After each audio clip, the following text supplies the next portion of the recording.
Sakura, hina, hina, the leaves will flutter to the ground. It reminds me of the days when you were here to hold my hand, and the promises we made along so clear. Salve galera, beleza? Aqui é você no Japão, então passa o dedo no like aí, vem comigo. E aí meu povo, e aí minha pova, beleza? Como vocês estão? Bom dia, uma boa noite pra todo mundo aí. Vamos que vamos, mais um dia. Queria fazer uma pergunta pra vocês. O que é amor pra você? Amor na forma mais simples, tá? Porque o amor, se você aprofundar nessa questão, ele é uma coisa muito complexa. Não tô falando de amor de peleleco com peleleca, tá? Eu tô falando do amor na forma mais simples. Porque amor de peleleco com peleleca é uma coisa muito complicada.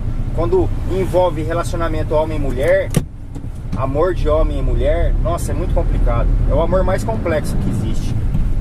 Amor de pai com filho, eu acho que é simples. De irmão, enfim. O que é o amor pra você?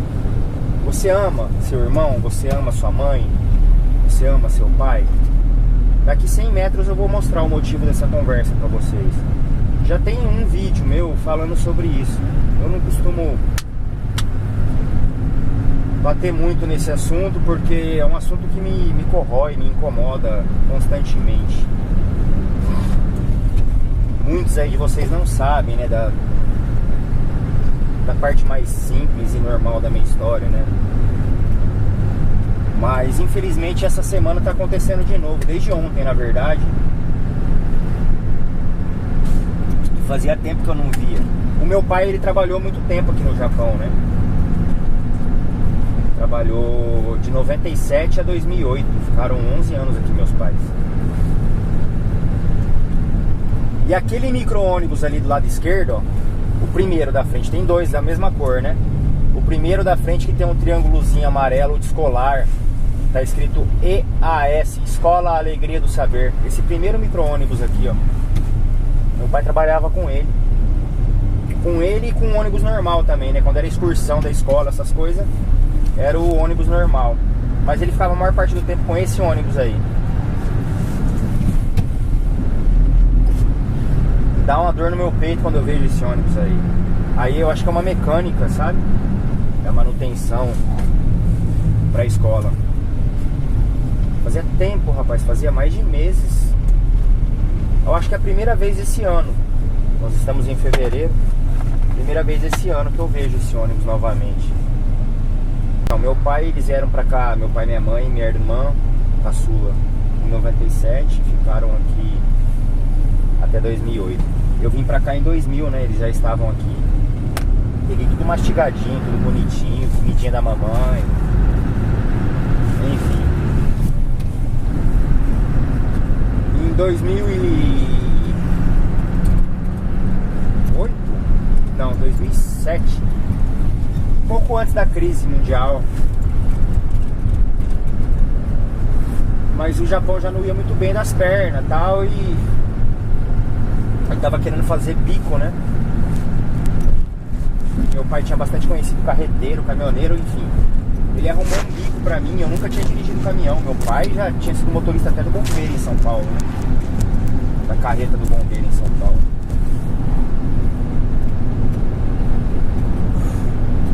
Meu pai que me ensinou, vou resumir. Meu pai que me ensinou a dirigir caminhão. Na verdade, meu pai que me ensinou a dirigir carro. Meu pai que me ensinou a pilotar moto. Ele não me ensinou falando, senta aqui, filho. Meu pai é espanhol, meu pai era espanhol puro, né? 100% espanhol. Chucrão. Estúpido. Meu pai era estúpido. Ele não falou, senta aqui, eu vou te ensinar a dirigir, eu vou te ensinar a pilotar uma moto.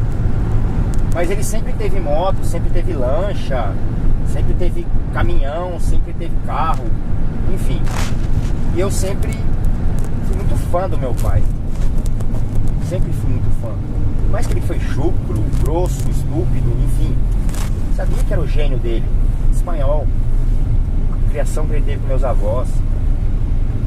Mas sempre tive ele como meu herói, como meu ídolo, cara. Então eu sempre estava prestando atenção em tudo que meu pai fazia. Por isso que hoje, graças a Deus, eu dirijo bem. Tive uma boa instrução, né? Meu pai foi policial rodoviário federal também. Mas quando eu nasci, eu acho que ele ainda era.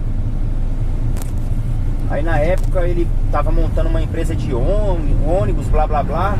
Aí ele pediu baixa na polícia e continuou com a empresa de ônibus na cidade que eu nasci, no interior de São Paulo. Mas enfim, a questão é a seguinte: em 2008 meus pais foram embora. Antes da crise, eles foram embora em fevereiro de 2008. A crise estourou no final de 2008, né? Eles foram embora já por cansaço, esgotamento de Japão. Meu pai na época já devia estar com 65, acho que 65 anos. Mas até os 65 anos estava aí nesse micro-ônibus aí, ó, das 5 da manhã às 7 da noite, todo dia, velho. Nunca faltou um dia, meu pai era impressionante.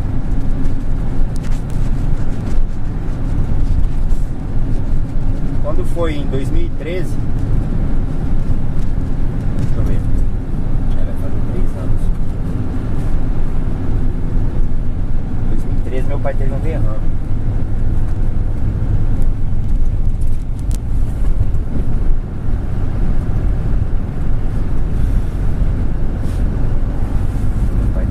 Eu tava aqui. Eu fui o único da família que voltou sozinho pro Japão, né? Estou só. Tem uma prima de primeiro grau que mora na região aqui, mas a gente tem pouco contato devido à correria do dia a dia, né? Cada um tem sua vida, seus problemas, seus trabalhos, enfim.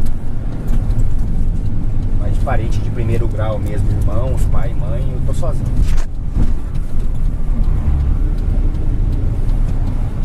E em 2013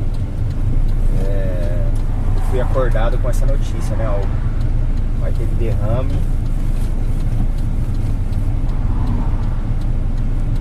Na hora eu tinha um ano, menos de um ano talvez de firma. Falei pra minha mãe: mãe, eu vou de licença na firma aqui, tô indo pro Brasil pra ajudar vocês aí, se for preciso. Ela falou: não, fica tranquilo. Vou resumir. Meu pai ficou 6 meses acamado. Teve um segundo derrame e não resistiu. Nesses 6 meses que ele ficou acamado, eu ligava constantemente, 3 vezes, 4 vezes por semana. Falava com a minha mãe, perguntava por ele. Tentava conversar com ele, mas foi muito forte o primeiro derrame. Ele realmente afetou uma parte do cérebro dele, que foi a parte da memória. Enfim, ele ficou com confusão mental. Ele achava que, às vezes, que ele estava no Japão ainda, que ele amava demais o Japão, apesar de ser espanhol. E às vezes ele pensava que eu estava lá. Ele falava: por que você não veio me ver ainda? Porque aquilo me doía. Eu queria tanto vê-lo.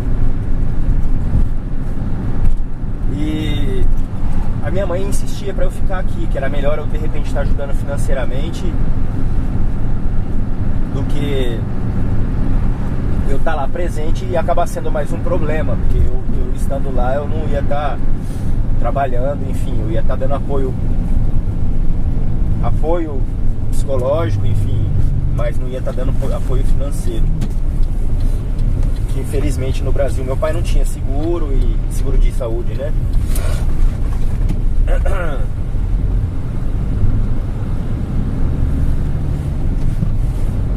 Vou parar o caminhão um pouco aqui antes de chegar na firma lá, porque lá é muito curioso. Bom,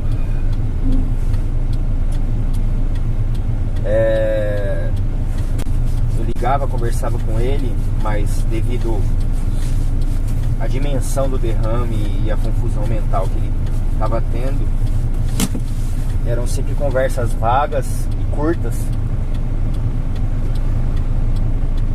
muitas vezes ele ficava mudo, talvez por não saber a resposta. Eu tenho 39, vou fazer 39 anos agora em abril, e tenho muita pergunta sem resposta sobre a minha vida, sobre a vida do meu pai, sobre a vida num geral. Coisas que eu nunca parei para pensar quando ele estava vivo, de chegar e sentar e conversar com ele. Ah, pai, tal época da nossa vida, quando eu era criança, o que foi aquilo que aconteceu, aquele outro, ou coisas que talvez a minha mãe não saiba responder, que era coisa que só meu pai, cabia só meu pai. E o tempo passou, eu não tive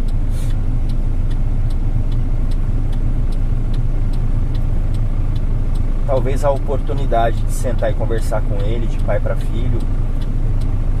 Como não sei se tem algum descendente de espanhol aí, é um povo muito fechado, né? É um povo que é difícil também de expressar sentimento.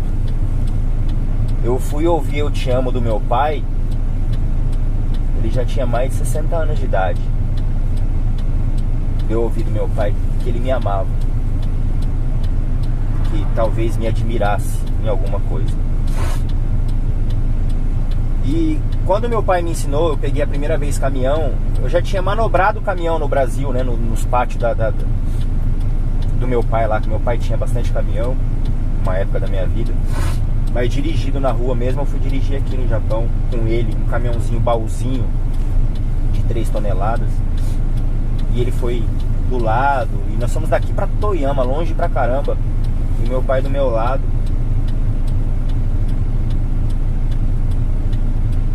Eu não dirigi, por mais que eu dirijo bem, era a primeira vez, as ruas estreitas do Japão, enfim.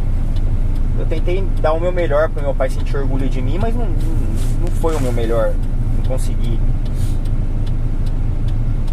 Depois que eu tirei carteira de caminhão grande, comecei a trabalhar com um caminhão maior. Meu pai já estava no Japão, no Brasil. Meu pai já estava no Brasil. E ele não viu, ele não chegou a ver eu trabalhando. E hoje que eu me tornei um homem, tô firme no mesmo trampo, entendeu? Tô firme no mesmo relacionamento também. Meu pai não tá vivo pra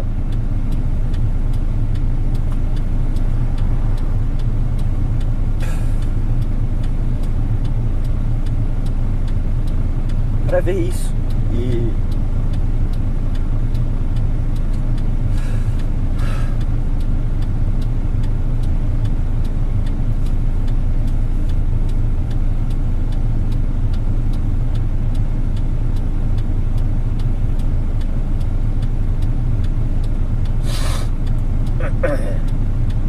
para falar pra mim, sinto orgulho de você hoje.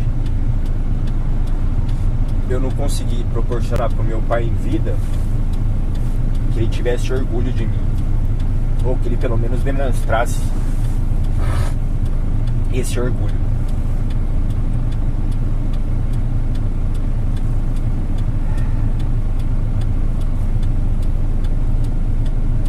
Faz 2 anos,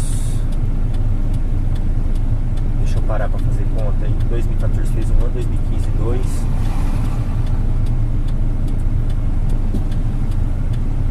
Dois anos e meio que meu pai faleceu.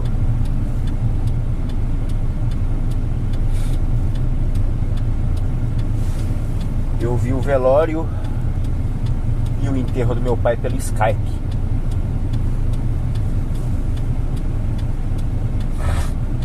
Eu vi pela câmera. Não tive tempo de me despedir. Não tive tempo de fazer perguntas. Não tive tempo de falar o meu último "você foi meu herói". e eu te amei e te admirei. Talvez eu não publique isso porque é uma coisa muito particular minha, extremamente particular, mas eu senti a necessidade de desabafar, nem se for comigo mesmo, porque é uma coisa que me corrói diariamente, piora muito quando eu cruzo com um ônibus que meu pai trabalhava e vejo que não é ele que tá ali, e eu queria que ele estivesse ali para eu buzinar e acenar para ele, e ele vê que de repente o caminhão que eu trabalho hoje é maior do que o ônibus que ele dirigia.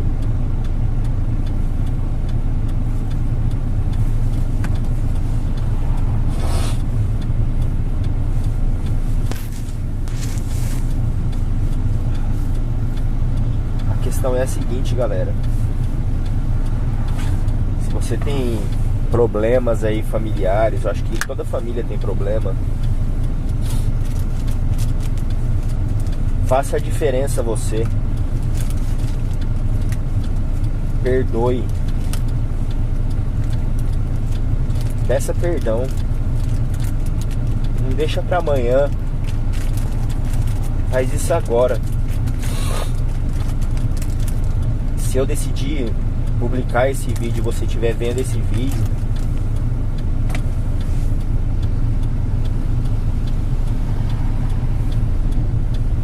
assim que você terminar de ver esse vídeo, faz isso agora.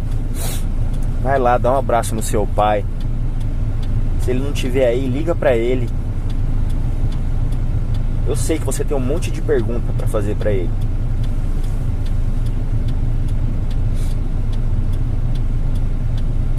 Ele é seu pai, cara, ele vai te responder.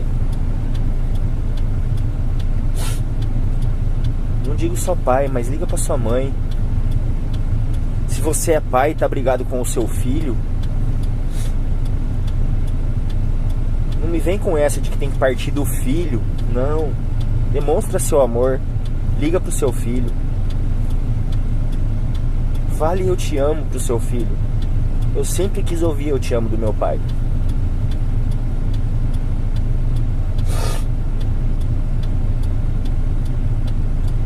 E repito, não deixa pra amanhã. A vida é imprevisível. Eu posso estar falando com vocês aqui agora e morrer daqui 2 minutos. A gente não sabe.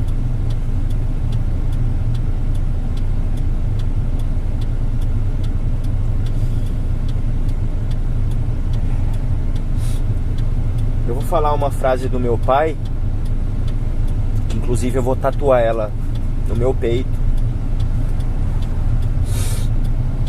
Já era pra ter tatuado, mas acabou não dando tempo ainda, enfim. Mas pra esse verão, talvez eu tatue essa frase. Eu não sei a forma que eu vou. A frase é... Eu não quero tatuar a frase da forma que ele falava, vai ficar estranho. Eu quero bolar uma forma diferente, bonita de ficar com a frase. Mas meu pai sempre falava assim: Márcio. Meu pai, eu acho que nunca me chamou de Yudi. Minha mãe, meus irmãos chamam eu de Yudi. Meu pai nunca me chamou de Yudi. Espanholzão teimoso. Ele falava: Márcio, mantenha a humildade do primeiro dia sempre. Cara, essa frase é uma frase pra vida inteira, mano.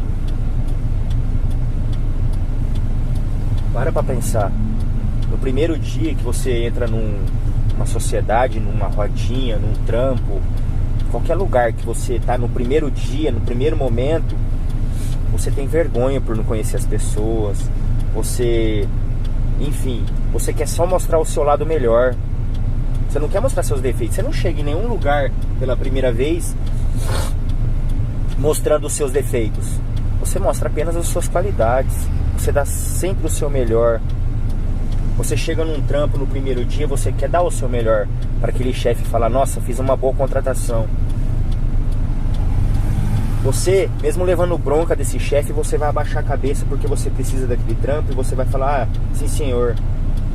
Depois de um certo tempo que você pega intimidade, amizade, você relaxa, o chefe vem falar com você, você fala, você já pegou intimidade, você fala, faz você. Então, a frase do meu pai é incrivelmente útil para todo momento da sua vida. Manter a humildade do primeiro dia sempre. Aí eu complemento com a minha forma de pensar. As pessoas falam, vamos viver como se fosse o último dia. Um exemplo, o mundo vai acabar amanhã, hoje é o último dia. Já pensou o desespero? Você viver como se fosse o último dia? Você ia querer fazer tudo hoje porque não vai ter o amanhã, tudo atropelado, tudo mal feito, tudo pela metade. Agora, se você fizer tudo como se fosse o primeiro dia, como se fosse a primeira vez, você vai fazer bem feito, você vai dar o seu melhor. Então, galera, faça tudo na sua vida como se fosse o primeiro dia, não como se fosse o último. Faça tudo como se fosse a primeira vez.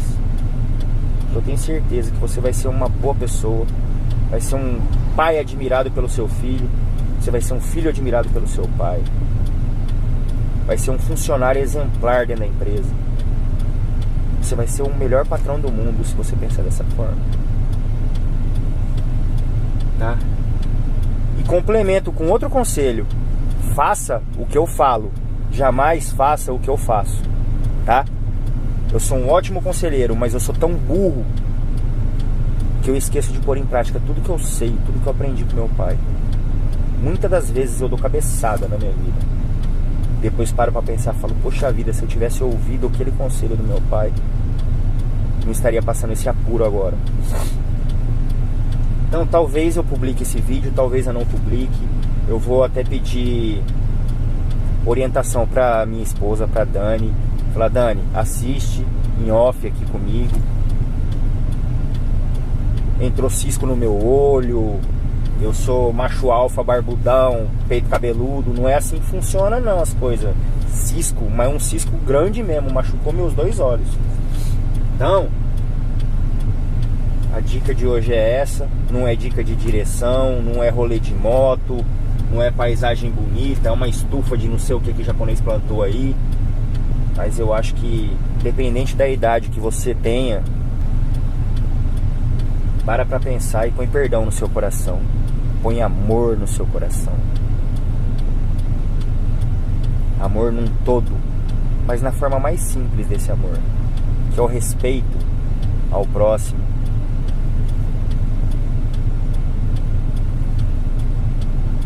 Beleza, galera? Espero que todos vocês tenham uma vida maravilhosa, cheia de paz, cheia de amor, de boas realizações.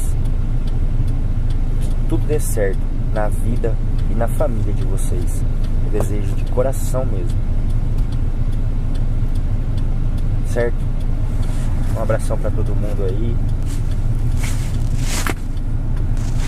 E a gente se vê nesse mesmo canal. Tchau, tchau.